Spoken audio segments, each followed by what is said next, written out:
Dan sebentar lagi kami akan mendengarkan firman-Mu Bapa. Mari Bapa mengurapi hamba-Mu yang mendengarkan firman-Mu ini Tuhan. Urapan-Mu yang baru yang dari surga ya Bapa. Kami menguji hamba-Mu berkata-kata Tuhan. Oh haleluya, firman-Mu adalah jauh pembersiap perkumpulan kami. Firman-Mu adalah terang bagi jalan kami ya Bapa. Firman-Mu adalah pegangan kehidupan kami ya Bapa. Terima kasih Tuhan, terima kasih. Terpujilah nama-Mu, sungguh Allah-Mu yang luar biasa, Allah-Mu yang dahsyat, Allah yang ajaib Bapa. Terpujilah nama-Mu Tuhan. Segala kuasa kekuatan yang melalui jalannya firman ini kami dengar di dalam nama Tuhan yang mengajar kami. Terima kasih Bapak, terpujilah nama-Mu. Kami siap mendengarkan firman-Mu Tuhan, berfirmanlah Bapak. Terima kasih Tuhan, di doa kami hanya kami langsung dengan haleluya, amin. Shalom, selamat pagi Bapak Ibu Saudara sekalian. Kembali kita berada di rumah Tuhan. Kita bersyukur bahwa Allah itu baik. Allah tidak pernah meninggalkan kita. Dan pagi hari ini kebenaran firman Tuhan yang ingin saya sampaikan yaitu mengambil tema kalian di sini bahwa Yesus adalah gembala kita, ya gembala yang baik, ya gembala yang setia, ya gembala yang sejati. Dan tentunya kita tidak asing dalam Mazmur pasal 23 kita akan melihat di sini ayat yang pertama, Mazmur Daud. Tuhan adalah gembalaku, takkan kekurangan aku. Ia membaringkan aku di padang yang berumput hijau. Ia membimbing aku ke air yang tenang. Ia menyegarkan jiwaku. Ia menuntun aku di jalan yang benar oleh karena namanya. Sekalipun aku berjalan dalam lembah kegelapan, aku tidak takut bahaya. Sebab Engkau besertaku, gadamu dan tongkatmu, itulah yang menghibur aku. Engkau menyediakan hidangan bagiku di hadapan lawanku. Engkau mengurapi kepalaku dengan minyak, pialaku penuh melimpah. Kebajikan dan kemurahan belaka akan mengikuti aku seumur hidupku, dan aku akan diam dalam rumah Tuhan sepanjang masa. Ya, tentunya ayat ini yang sudah kita lihat tidak asing bagi kita, di mana perlu Bapak Ibu ketahui bahwa kitab Mazmur adalah kitab yang akan menumbuhkan iman kita. Tanpa kitab Mazmur tentunya sebagai anak Tuhan yang hidup saat ini tidak ada penguatan imannya. Ya tentu ketika tanpa Mazmur tidak bisa akan membantu dalam kita menghadapi kehidupan ini, ya, sehingga iman kita bisa banyak yang luntur. Tapi kemurahan Tuhan ada di kitab Mazmur ini, ya, sebagai kitab yang favorit dari tokoh reformator kita yaitu Bapak Martin Luther, yang sebagai pencetus aliran Protestan atau yang saat ini karismatik. Ya, tetapi bagaimana hal ini terus kita bisa hidupkan, kita nyanyikan, dan kita melihat di sini bagaimana pernyataan Raja Daud. Dia mengakui bahwa gembala yang agung, gembala yang sejati, gembala yang baik, yang menyertai Daud adalah Tuhan. Dan kita kenal di dalam Tuhan Yesus Kristus. Dan kita tahu bagaimana ketika Allah sebagai gembala yang baik, ya, kita melihat bagaimana di dalam Yohanes pasal 10 ayat 27 dikatakan, domba-dombaku mendengarkan suaraku, dan aku mengenal mereka, dan mereka mengikut aku. Ya, Kristus. Domba yang sangat berharga, yang sangat mahal harganya. Dia sudah menebus kita di atas Golgota. Dan kita perlu tahu ya. Jadi bagaimana domba-dombaku mendengar suaraku, kita melihat sini Bapak Ibu ya. Di film ini ya, ini adalah ada dua gembala. Yang pertama gembala bukan gembala. Dia akan berusaha berteriak ya. Mungkin dia akan teriak yuk ya, tapi tidak menoleh, dicuekin sama domba-domba. Selanjutnya ya akan muncul gembala yang benar, gembala yang kita lihat bagaimana ya gembala ini akan memanggil domba-dombanya dengan bahasa keras ya. Misalkan dia akan panggil yuk ya, maaf skip ya. Intinya gembala yang tadi yang terakhir, domba-dombanya akan menghadapi gembala yang tadi memanggil. Jadi bagaimana kalian apabila kita percaya di dalam Tuhan Yesus Kristus ya, ketika kita peka akan suara Tuhan, kita peka terhadap apa yang Dia sampaikan ya, melalui firman-Nya, melalui sabda yang Dia perkatakan ya, kita akan mengikuti ya, apa yang diperkatakan oleh gembala kita, yaitu Yesus Kristus ya. Jadi sekali lagi ada 5 hal yang saya sampaikan pagi hari ini. Bagaimana melalui Mazmur tadi yang sudah kita baca, bagaimana kita harus yakin bahwa gembala yang baik, yaitu melalui Yesus Kristus, akan membuat kita kuat iman kita, tetap percaya kita tetap kepadanya, tetap tidak akan goyah ya. Jadi yang pertama kita melihat sini bagaimana punya rasa aman di dalam Tuhan ya. Ketika kita mengakui Yesus sebagai gembala yang baik, kita akan memiliki rasa aman di dalam Tuhan ya. Kita melihat di dalam ayat pertama dikatakan Mazmur Daud, Tuhan adalah gembalaku, takkan kekurangan aku ya. Pemazmur dengan confident, dengan percaya diri dia menyatakan Tuhan adalah gembalaku. Raja Daud tidak mengatakan bahwa rajaku adalah gembalaku, atau mungkin dia mengatakan bapakku adalah gembalaku, tapi dia menyatakan bahwa Tuhan adalah gembala yang takkan kekurangan aku. Bapak Ibu, yang sebagai gembala yang baik, pasti dia akan merawat domba-dombanya, dia akan peduli kepada domba-dombanya, dia akan selalu memberi makan, akan selalu memantau domba-dombanya, dia akan selalu memberikan pengawasan, memproteksi dari segala gangguan, ancaman ya, entah itu dari predator yang ingin memangsa dombanya. Dan kita sebagai orang percaya, kita sadar bahwa Tuhan Yesus ya, Dia akan selalu memperhatikan kita. Dia tidak akan membiarkan kita kekurangan ya, baik secara finansial, secara materi. Tapi yang terlebih penting ya, Dia memproteksi kita, memberikan kasih setianya yang terus kita dibombardir oleh kasih setia Tuhan yang luar biasa yang kita pernah alami ya. Jadi bersyukur ketika kita percaya kepada Tuhan Yesus ya, Dia tetap setia, Dia tetap selalu menyertai kita ya. Khususnya saat-saat ini Bapak Ibu dan sekalian, tidak usah khawatir, penyertaan-Nya sempurna ya. Kita tidak akan dibawa kekurangan ya.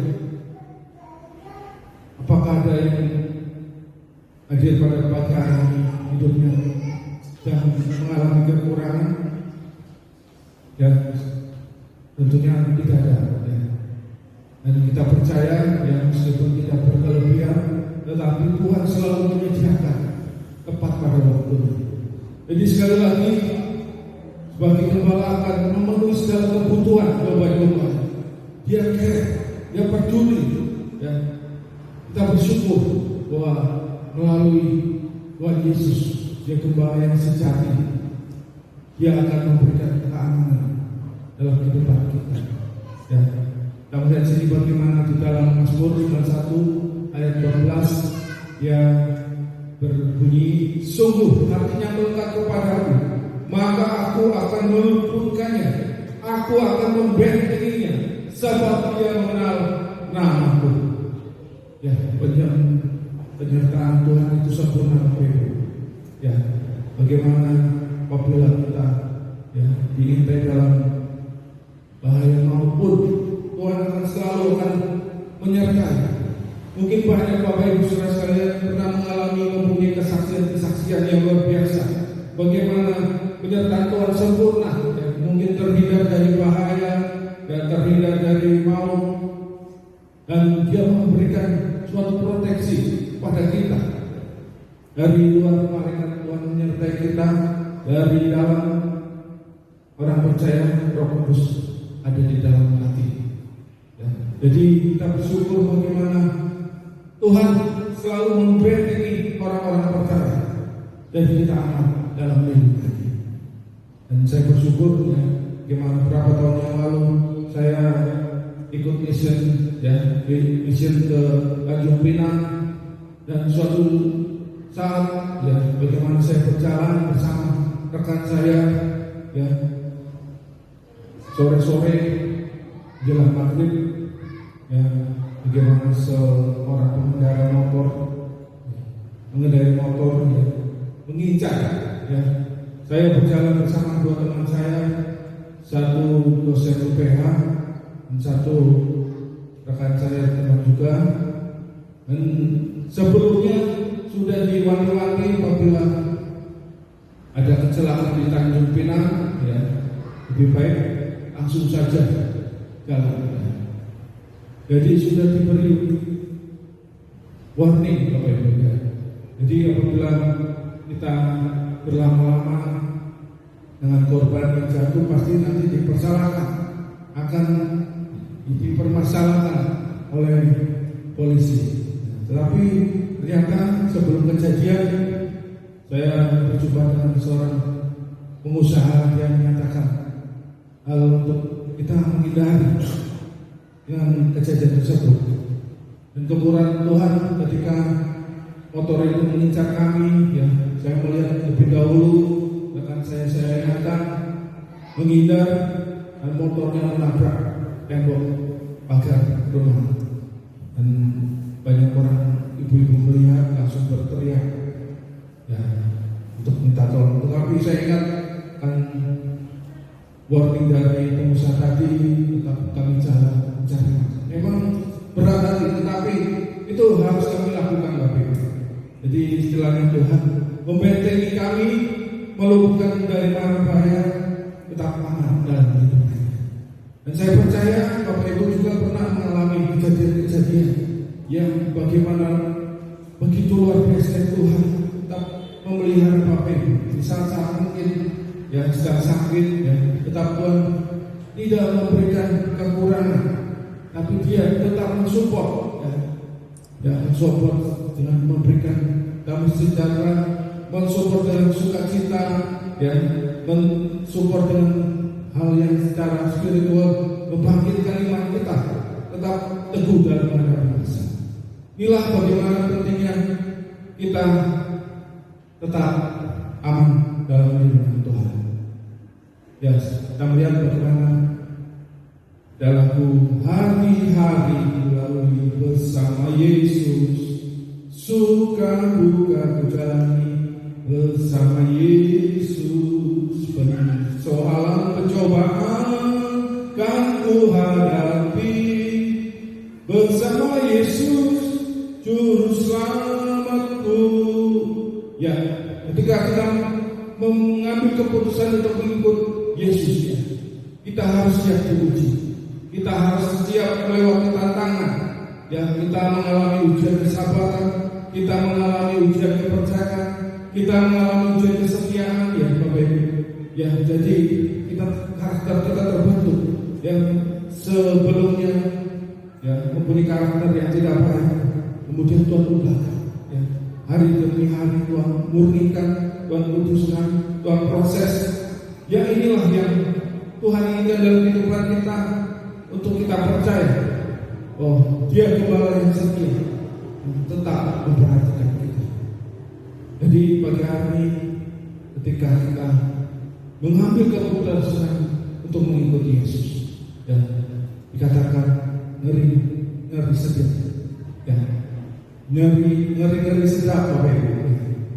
Jadi ketika mungkin suatu keadaan membuat kita terjepit, membuat kita merasa terbatas, ya, tiada cara, ya, merasa mungkin suatu hal yang impossible, tapi Tuhan nyatakan kebaikannya, Tuhan nyatakan pertolongannya, ya. Jadi tidak sia-sia Bapak Ibu mengambil keputusan untuk mengenal dan mengikuti Yesus. Amin, Bapak Ibu. Ya, jadi tetaplah setia sampai mencari garis finish akhir, sampai nafas kehidupan kita berada di muka bumi. Lanjutnya Bapak Ibu, bagaimana poin yang kedua yang kita belajar dari Thomas tadi, yaitu Tuhan dikatakan, Ia membagikan aku di padang yang berumput hijau, Ia membimbing aku ke air yang tenang, Ia menyegarkan jiwaku, Ia menuntun aku di jalan yang benar oleh karena nama-Nya. Ya, jadi bagaimana kita belajar bahwa Yesus memberikan kesegaran bagi jiwa kita. Ya, tentunya kita tidak asing dengan ayat, marilah kepadaku semua yang letih lesu dan berbeban berat, aku akan memberikan kelegaan kepadamu. Kelegaan mempunyai arti yaitu akan disegarkan, ya, secara jiwa. Dan kita melihat juga di dalam Yeremia pasal 31:25 dikatakan, sebab aku akan membuat segar orang yang lelah, dan setiap orang yang merana akan kubuat puas. Ya, mungkin saat pandemi ini ada beberapa orang-orang percaya jiwanya terkejar, jiwanya terpuruk, jiwanya mungkin terluka, jiwanya mulai rapuh, yang tidak berdaya, merasa hilang harapan, yang putus harapan. Tapi sebagai orang percaya, pagi hari ini kita menyadari, kita meminta Tuhan Yesus menyegarkan jiwa kita. Ketika Bapak Ibu datang ke rumah Tuhan, tidak hanya mendapatkan berkat secara rohani saja, tapi meminta untuk benar-benar disegarkan jiwa ini, dari pikiran dan perasaan disegarkan Tuhan, ya. Dan cara lain mungkin Bapak Ibu, ya, untuk menyegarkan jiwa bisa dengan hobi. Ya, mungkin Bapak Ibu hobinya pit-pitan atau naik sepeda, ya, akan disegarkan jiwanya. Atau mungkin jalan-jalan pagi, ya, seperti Om Lucian rajin jalan-jalan ya Om, pagi-pagi, ya, merasa segar loh jiwanya. Ya, mungkin ada yang suka ke mall, ibu-ibu mungkin habis ke gereja makan di mall atau makan di tempat yang menjadi favorit, ya, merasa segar. Atau mungkin bisa traveling ke tempat yang Bapak Ibu saudara sekalian sukai, ya, ke tempat-tempat objek wisata. Dan ketika pulang akan disegarkan jiwa meskipun hanya sebentar. Tapi inilah bagaimana Tuhan izinkan kesempatan, waktu untuk kita disegarkan Tuhan. Ya. Kalau orang-orang dulu bekerja, ya, benar-benar workaholic, ya, akhirnya totalitas, ya, mereka tanpa ada waktu untuk refreshing, menyegarkan jiwa, ya.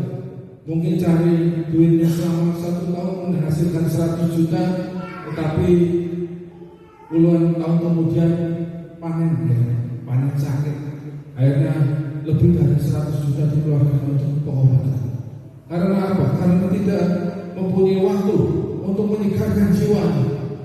Oleh sebab itu ketika kita pagi hari ini kita belajar untuk kita tetap segar jiwa kita, pikiran dan perasaan kita tetap kita fresh, tinggal tubuh sehat, ya, dan roh kita tetap terus memuliakan Tuhan.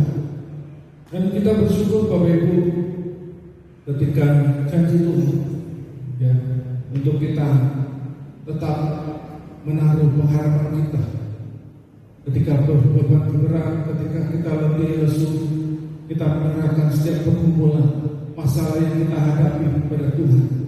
Mungkin pagi hari ini Bapak Ibu Saudara sedang mengalami masalah yang membuat penat, membuat mungkin hilang harapan, membuat mungkin merasa lelah, ya, jiwa mulai rapuh, ya, akhirnya ke arah yang tidak sedar, sehingga apabila tidak mendekat kepada Tuhan, ya, semakin hari semakin terpuruk, ya, akhirnya jiwanya rapuh, akhirnya mulai banyak gangguan-gangguan secara tubuh, muncul sakit-sakit penyakit yang bermacam-macam.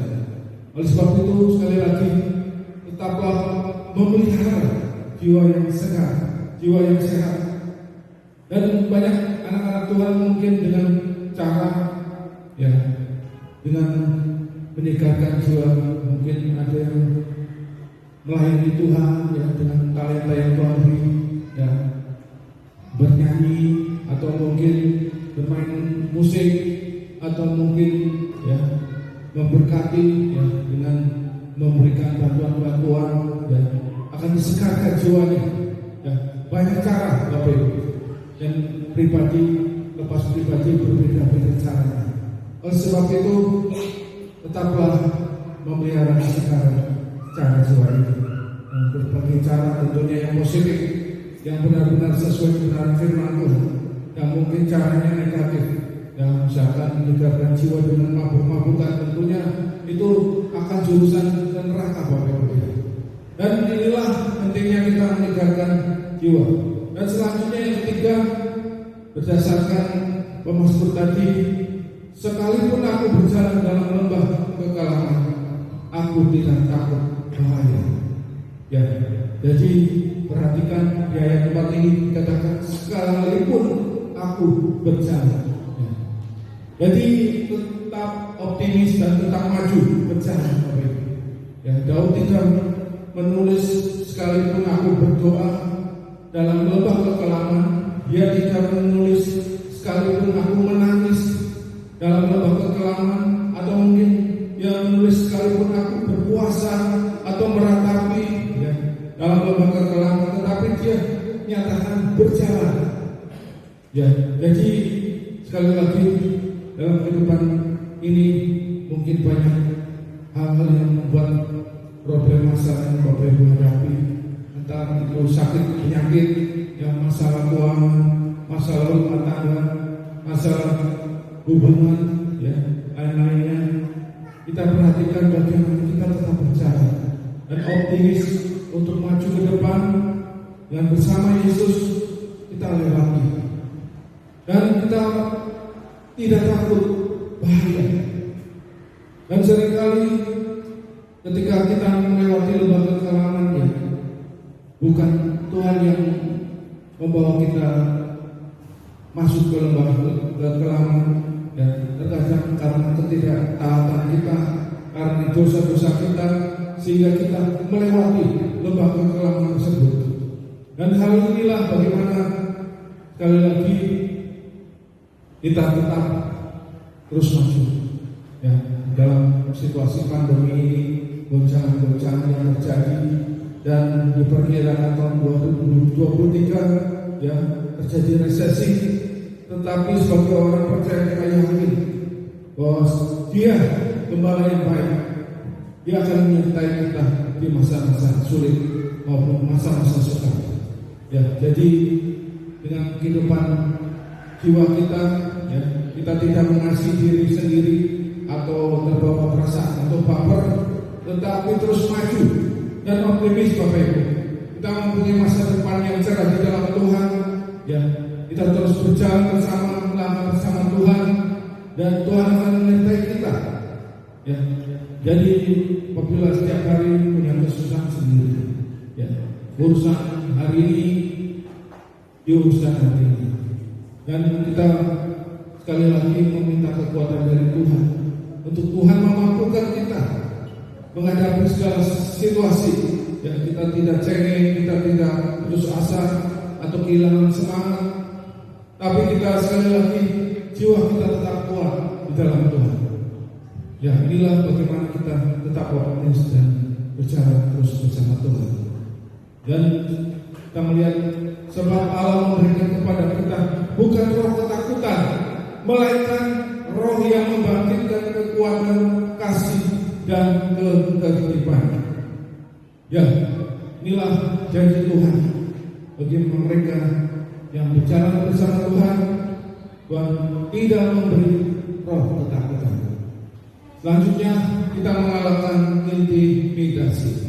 Ya, di ayat ke-5 dikatakan, Engkau menyediakan hidangan bagiku di hadapan lawanku. Engkau mengurapi kepalaku dengan minyak, biar aku melimpah. Ya, sekali lagi kita jangan terintimidasi Bapak Ibu. Ya, mungkin banyak orang yang tidak mengenal Tuhan, tidak menyukai kita sebagai orang percaya.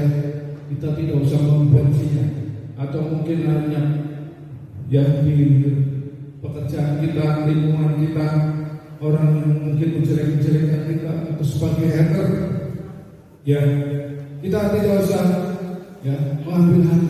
Tentunya kita percaya bahwa apa yang mereka lakukan akan menuai. Dan inilah bagaimana kita sadari bagaimana ketika kita mengalahkan intimidasi, ya, kita harus belajar dari Tuhan Yesus Kristus sendiri sebagai gembala yang baik. Dan kita melihat bagaimana Tuhan Yesus sendiri juga ada yang menyukai, tapi ada yang juga membenci. Ya. Dan Tuhan Yesus tidak langsung mengutuk ini atau mungkin menghajarnya, tetapi dia dengan penuh kasih, dia menunjukkan bagaimana dia tetap mempunyai prinsip untuk menyampaikan kebenaran. Dan kita melihat bagaimana ketika belajar dari Rasul Paulus, ya, tentunya Rasul Paulus adalah seorang pendosa, ya, dia tidak terintimidasi dengan apa yang dilakukannya asal ke belakang. Dia terus menyatakan di dalam Filipi pasal 3, aku melupakan apa yang telah di belakangku dan mengarahkan diri pada apa yang ada di hadapan. Ya, inilah bagaimana kita tidak terintimidasi dengan kesalahan, dengan ketidaktaatan di masa lalu, ya, dan juga mungkin hal-hal yang mendukakan hati Tuhan di masa lalu, tetapi kita tetap berjalan lagi ke depan bersama Tuhan. Kita mendapatkan kemenangan dalam kehidupan ini.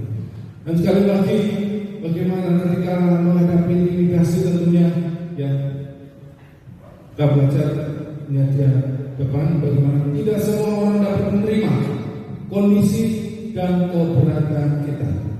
Ya, sama seperti Bapak Jokowi. Bapak Jokowi sudah memberikan yang terbaik, tapi ada saja pihak-pihak yang kontra. Ya, sebagian ada yang pro, tetapi ada yang selalu mencari kesalahan. Ya, dan selanjutnya memaksakan orang lain untuk menyukai kita adalah suatu hal yang sulit. Sama seperti Tuhan Yesus. Ya, Tuhan Yesus tidak memaksakan untuk semuanya mengikuti ajarannya, mengikuti apa yang dia pernah diberitakan selama dia berada di muka bumi. Tapi selanjutnya kita belajar bagaimana mau kita buat apa saja pasti akan ada orang yang tidak suka. Ya, jadi kita harus tetap berjalan sama Tuhan dalam menghadapi segala situasi apapun. Kita tetap melakukan hal-hal yang benar, pasti Tuhan akan menyertai kita. Dan inilah kita belajar bagaimana ketika kita mengalahkan intimidasi. Ya, ada suatu kejadian bagaimana ketika pertandingan Evander Holyfield dengan Mike Tyson, ya, berapa puluh tahun yang lalu. Bagaimana ketika itu Mike Tyson yang muka sangar, muka garang, ya, dia juga mengatakan intimidasi kepada Evander Holyfield. yang dengan kata-kata kasar atau mungkin yang caci maki, tapi Oliver tetap bernyanyi, ya. Nyanyiannya yaitu Shout to the Lord, ya. Dalam bahasa Inggris, dan dia memasang suatu ayat masih di Filipi pasal 4 ayat 13, ya. Dan ternyata hasilnya ya bagaimana Van der Oliver digigit telinganya.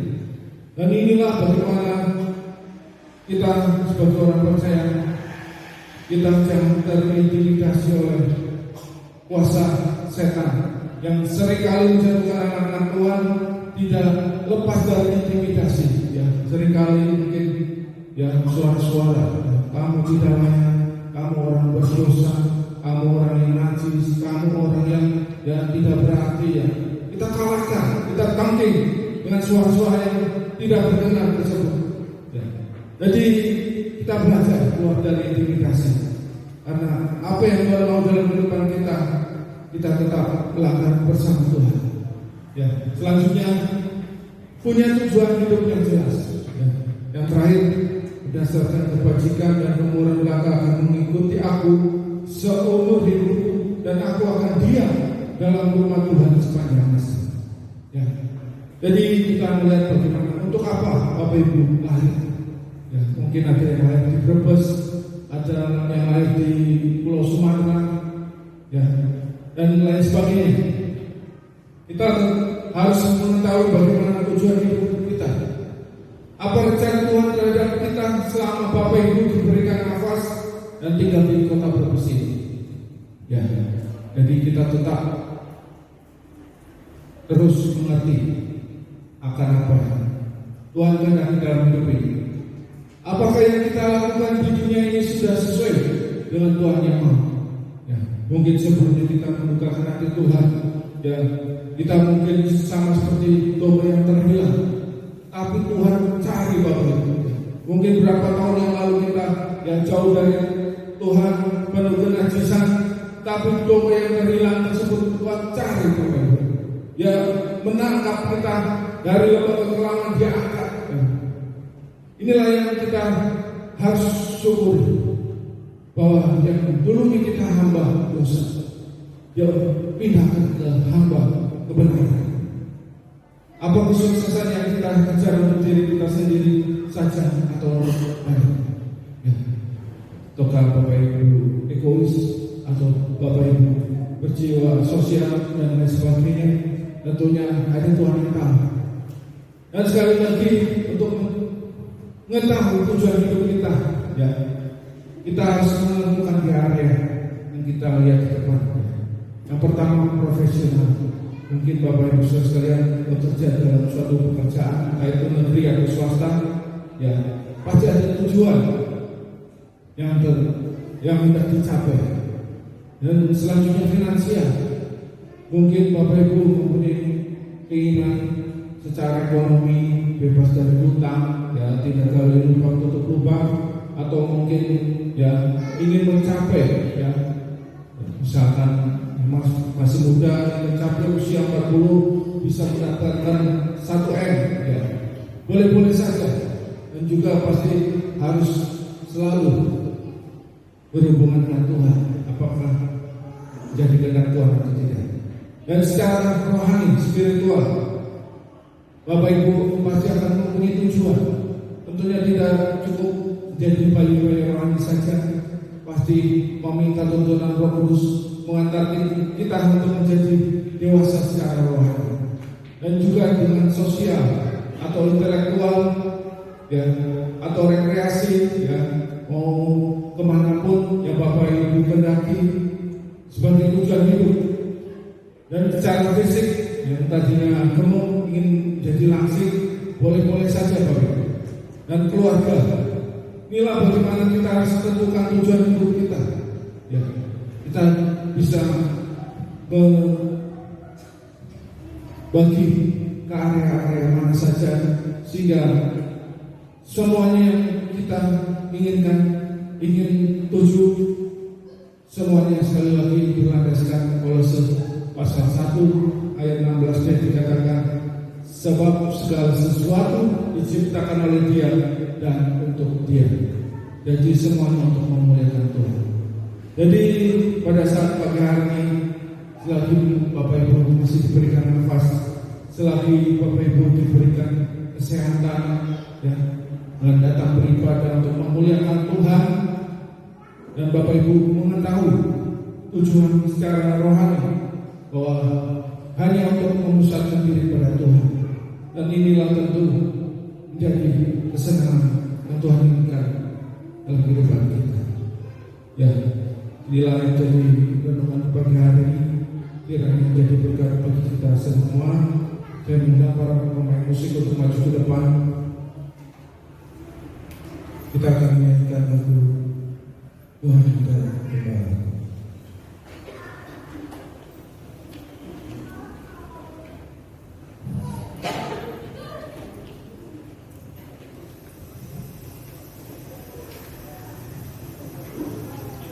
Lagu ini saya nyanyikan dengan penuh keyakinan bahwa Tuhan adalah gembala yang baik yang tetap menyertai kita.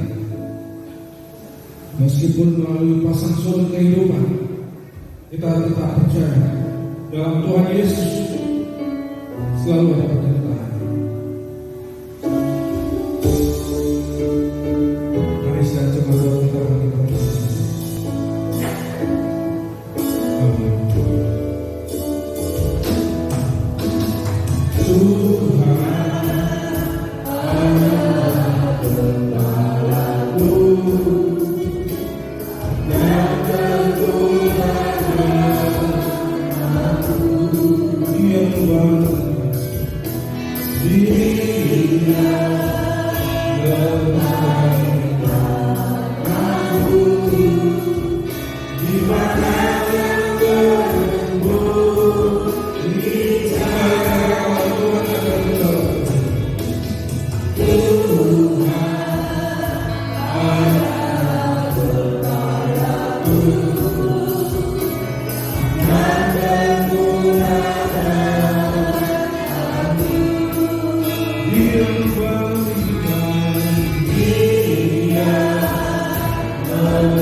Yang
dipuaskan oleh firman-Mu.